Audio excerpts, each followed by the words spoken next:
Wall Street is the only place that people ride to in a Rolls Royce to get advice from those who take something Warren Buffett once joked about.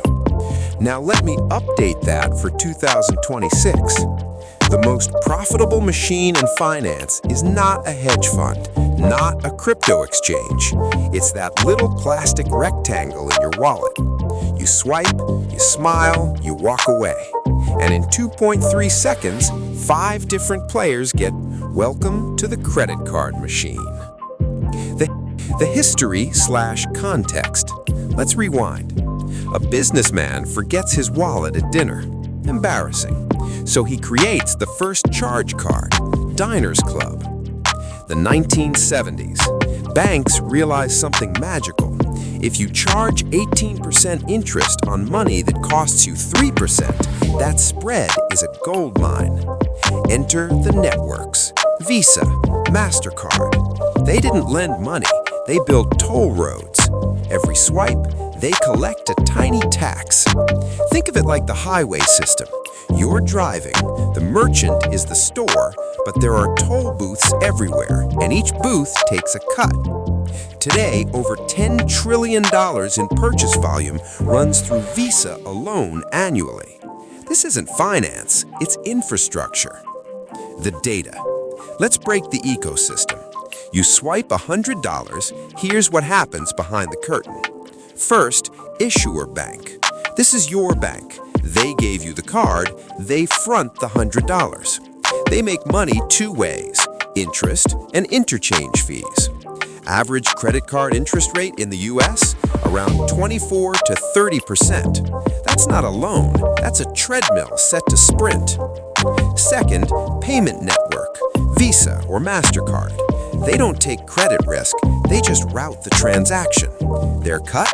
Roughly 0.1 to 0.3% per transaction. Tiny, but on trillions of dollars? In 2023, Visa generated over $32 billion in revenue, margins north of 50%. That's software-level profitability. Third, merchant. They don't get $100, they get about 97. Why? Because of the villain, the interchange fee. Typically 1.5 to 3%. On your $100 swipe, $2 to $3 disappears. Fourth, acquiring bank. This is the merchant's bank. They receive the payment, they take a small slice. Fifth, payment processor. Companies like Stripe or Square. They handle the tech, fraud detection, authorization, settlement. They take a processing fee, often around 2.9% plus 30 cents for small merchants. Now visualize this. Customer pays $100, merchant receives $97, issuer bank, largest slice, network, tiny slice, processor and acquirer, small slices. And if you don't pay your balance, the issuer gets 24% interest on top. This machine doesn't just print money. Money printer go burr. The present day. Why this matters? Now. Here's where it gets interesting. U.S. credit card debt just crossed $1 trillion. Average household revolving balance? Around $6,000 plus.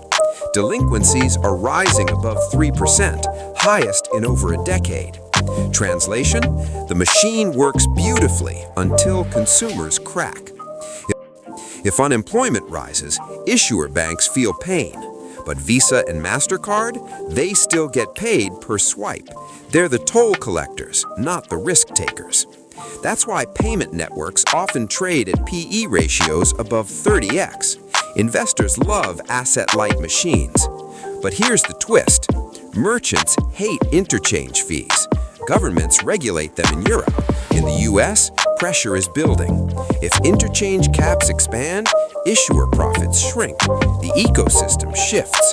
This isn't just a swipe, it's a battlefield between banks, merchants, regulators, and consumers. The takeaway. So, who gets paid when you swipe? Everyone.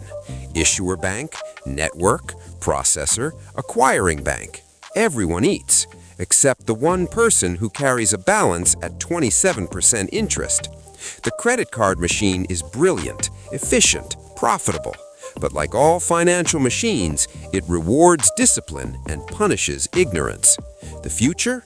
Uncertain. Regulation could squeeze margins, consumers could deleverage, or spending could surge again. So don't fear the machine, understand it. Because in finance, the goal isn't to destroy the casino, it's to know where the cameras are and never play a game you don't fully